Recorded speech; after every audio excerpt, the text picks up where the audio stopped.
Қайырлы күн достар, бүгін сіздермен балды печенье пісіретін боламыз. Өте жұмсақ, өте дәмді печенье. Бізге керекті заттарды описанияға жазып қалдырамын. Ыдысымызға жұмыртқамызды салып, қантпен бірге араластырамыз. Көп жытудың қажеті жоқ, бізге жай ғана араласса болды. Енді сұйық майымды қосамын. Сұйық майымыз иісі болмағаны жөн.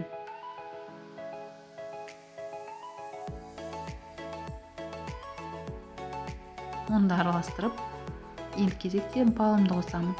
Бал менікі дүкеннің балы, жай ғана кішкентай банкіде сатылатын бал. Қалауларыңыз бойынша таза бал қоссаңыздар да болады. Бұны да енді біркелкі массайын араластырамыз.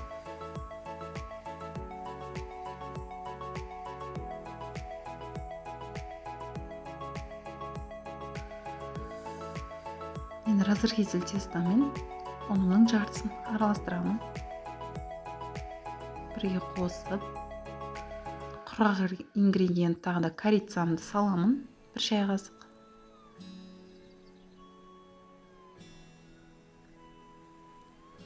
Біркелкі масса бойынша араластырамын.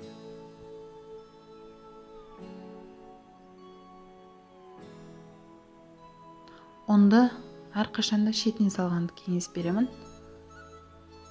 Егерде бәрін салсақ, көп болып кетуі мүмкін кейбір жағдайларда.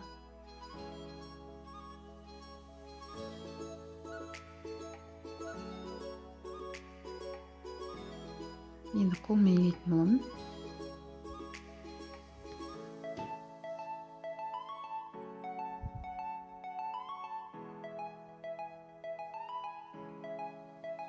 Қамырымыз иленген қамыр сияқты жұмсақ қамыр болып шығады.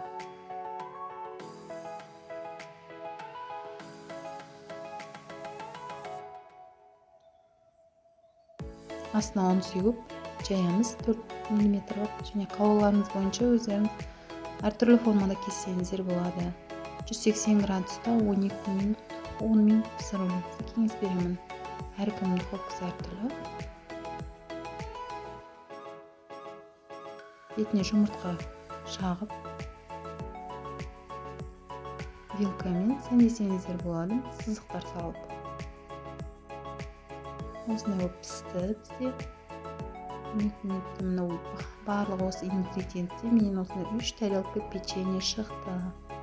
Видео ұнаса, арнама тіркеліп, лайк басып, комментарий қалдырыңыздар және достарыңызбен бөлісіңіздер.